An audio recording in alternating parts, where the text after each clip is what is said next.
So I want you to picture this. I am strapped in this awkwardly tight harness beneath my costume that is painfully digging into me. My hair is cut in a messy pixie, and it's especially disheveled, and I have brown makeup wiped across my face to look like dirt. I am ready. It is time to take my maiden voyage to Neverland in front of an audience on the Egyptian Theater in Park City, Utah for the first time. I trust in the techs who are operating the fly system backstage. I trust in my months of rehearsal, the lyrics, the notes, the choreography, the costumes, and everything goes off without a hitch. The pixie dust works its magic. We make it to Neverland. We live our grand adventures, have a sword fight with Captain Hook, and I deliver the children safely home to their beds in London. And the audience erupts onto their feet in energetic applause. Playing the role of Peter Pan was a dream come true for this 5'1", rough and tumble amateur gymnast. It was the perfect role for me. Such a timeless story and a magical season in my life. My firstborn daughter, Lucy, was 18 months old at the time, and she became obsessed with all things Peter Pan. She'd come to the show dressed as Tinkerbell, and for some reason, her favorite character was Captain Hook. My husband was genuinely concerned that she would grow up to only like the bad boys. That is how much she would squeal with delight when he came on stage. My role as Peter Pan was made possible and meaningful because of connections. From the relationship with my darling Lost Boys, to the connection I felt with the audience, and the literal connection with Daniel Simons, the talented and very capable tech director, who had me connected to the flying cable system attached to that uncomfortable harness that he would pull backstage, and he would lift my entire body weight, causing me to fly. Queen Bee, not Beyonce, Brene Brown, says that connection is the energy that exists between people when they feel seen, heard, and valued, when they can give and receive without judgment, and when they derive sustenance and strength from the relationship. Did you hear those words? Seen, heard, and valued. Do you feel seen, heard, and valued for who you truly are? In my opinion, authentic connection with others is a commodity that holds more value than the top traded commodities in the world. And it is a commodity that we are starving for. I love the idea that the opposite of hate isn't love, it's connection. We may not believe the same things, vote for the same people, speak the same language, be the same age, but there is always something that can connect us. So tonight I want to show you that vulnerability as a catalyst for connection is not only possible, but essential to our well-being and to our survival. So come with me now as I take you backstage and I wipe off my makeup and I step away from the lights and the applause and I sit at my dressing room station and I look in the mirror. Little did I know that in a few short months, I would be exiled from Neverland forever. And I would be forced to grow up in a very real and painful way, and no amount of pixie dust could ever get me back. On a beautiful spring day in May of 2008, I headed out the door with my Captain Hook-loving daughter, and I remember being so proud because I had taken the time to prepare snacks for church, some animal crackers, and I sliced up a big red apple. And we made it to church, and we sat in our pew, and she was being so restless. We had to take her energetic bundle out to the foyer. It was Tantrum of 2008. You may have read about it in the history books. And when we realized she wasn't going to settle down, we decided to leave a little early. I strapped Lucy in her car seat, and then I twisted around, and I handed her a Tupperware of the thinly sliced apples. And just as I turned the key in the ignition, I could hear her choking. Quick as lightning, I exited the car, I opened her door, I unbuckled her, and I yelled for my husband, who was across the parking lot. He raced toward us, and as he began administering the Heimlich maneuver, he assured me that everything would be fine. How could it not be? And that's when her big blueberry eyes locked with mine, and a look of panic and confusion washed over her face. And luckily, the fire station is right next door to our church building in Park City, and I saw my husband race with Lucy in his arms, and I saw her go limp. And when he arrived, the door was locked. And I began screaming, and people flooded out from the church building. Medical professionals, doctors, nurses, the head of Summit County Search and Rescue. Someone called 911, and I laid on the cement, losing all the feeling in my limbs. And I went into shock. The paramedics did eventually arrive. The life flight helicopter landed, and they whisked my daughter away. And it was as if Daniel, who I trusted, who had been flying me across the stage, just cut that rope. And I plummeted to the stage floor in a heap of utter despair. And just when I thought I couldn't fall any further, I held my little Tinkerbell in my arms 4 days later in the hospital. And I laid in the bed with her, and my husband wheeled us down the hallway to the yellow line on the floor that I wasn't allowed to cross. And I handed my daughter over so they could harvest her organs. Her liver went to a 6-month-old baby girl, and her kidneys went to a 35-year-old father of 4. And I am intrinsically connected to these other humans in a very tangible way. And the question I get asked more than any other is, how did you survive this? First of all, it has not been pretty. And when asked to put our pain and grief into words, the only word I can think of is unspeakable. But because I had the courage to speak my unspeakable, I experienced connections deeper than I've ever known.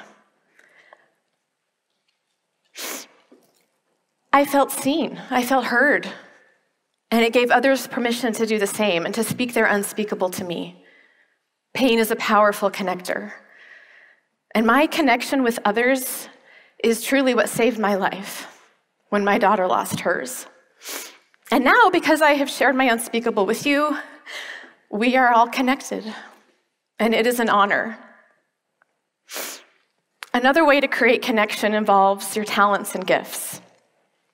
I want you to picture a woman with hair about my length, but her hair is blonder, if you can imagine that, and bigger. Okay, now just a little bit bigger. And then add a bump it and some, okay, do you have it? Do you picture it? Okay, this woman's name is Jenny, and Jenny is one of 8 children, and 5 of the 8 children were born with a very rare genetic disorder called Wolfram syndrome. And as the oldest child, Jenny watched as her parents cared for and buried 5 children. When my little Lucy was in the hospital for those 4 sacred and gut-wrenching days, Jenny showed up on day 3 with a beautiful white burial dress that she had sewn herself. It was the perfect size. She didn't ask if we wanted her to make it. We weren't even sure at that point what the outcome would be. But Jenny knew.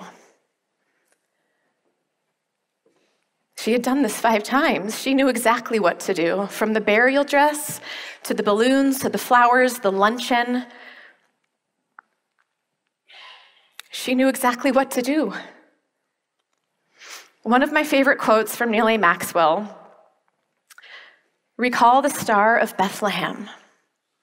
It was in its exact, precise orbit long before it shone. We are likewise placed in human orbits to illuminate." Jenny was placed in a precise orbit to illuminate me in my darkness of despair. She was in my life at the exact time I needed her. And all of the gifts that Jenny had acquired throughout her life, her sewing, her empathy, there's nothing this woman can't do. She built her own house. They were all given as gifts to me. And we are now intrinsically connected. I want you to think about your gifts and how you can use them to be a gift to others. Not only did Jenny sew that burial dress for our Lucy. She saved part of the fabric, just in case I might have another little girl someday, so that she could sew a blessing dress for her. And as for her hair, I figured out why she has to do it so big and so blonde. It's because she has to hide her halo. Use your gifts to be a gift. We all have incredible stories and experiences that will forge connections. It's been 10 years, 11 years since Lucy died, and I still can't fly. But I am starting to dance again, which brings me to my third point, and another way we can create connection. Like most of us, I was in my kitchen dancing, filming myself, and immediately posting it to Instagram. We've all been there. I was just being myself. And a few minutes after I posted it, I got this message from a college friend I used to perform with, named Janique. And she said, "You are so dumb and silly. And my kids and I are sitting around on the couch watching you. You're a fool. And we're getting such a kick out of it." And I'm like, "Oh, stop. Thank you." And I was so surprised that just by being my goofy self, I was creating this moment for her and her kids. So I had an idea. I'm going to do another dance. "Oh, I want to dance with somebody." And I'm going to tag her in it. And I'm going to tell her it's dedicated to her and her kids. So I did it. And she messaged me again and was like, "We love it. They thought they were so cool and special. And we saw you being dumb again." But she unleashed a beast, because it gave me the idea to take this silly dancing in my kitchen to another level. So I told all my Instagram followers to message me something positive that happened to them that week, and I would dedicate a dance to them in my Instagram stories. And thus, Positive Pants Dance was born. So every Thursday, I have a virtual dance party, and I celebrate all the positive things happening around the world. And I get so many requests. People love watching my crazy nonsense and listening to the upbeat music. And they love reading about a stranger in Oklahoma who just beat breast cancer, or a guy in Colorado who just got a job offer, or a mom who changed her last diaper after a long potty training battle. And all of this just because I decided to be myself for the world to see. And I have never regretted being myself. We can only connect to what is real. It's such a miracle that I can dance again, isn't it? And that I can feel joy again, that we're all connected in so many ways. So my hope tonight is that if you are silently suffering, you will use these tools in order to gain the commodity that can heal our hearts and our homes. Speak the unspeakable to someone, please. Use your gifts to be a gift. And don't try to prove yourself. Just try to be yourself. After our little Tinkerbell left us for Neverland and we came home from the hospital to an empty house, we found the courage to have 2 more children. Zoe, who you saw earlier with Jenny as a baby, and our son, Peter. And I may jokingly call myself the riffraff of Park City because we don't drive a Tesla. And my kids thought that our Toyota minivan was a Tesla. Who am I to correct them? And my flights to the grocery store and basketball practice certainly don't end in standing ovations. But I consider myself wealthy beyond compare, because I am so rich in the commodity of connection. Thank you.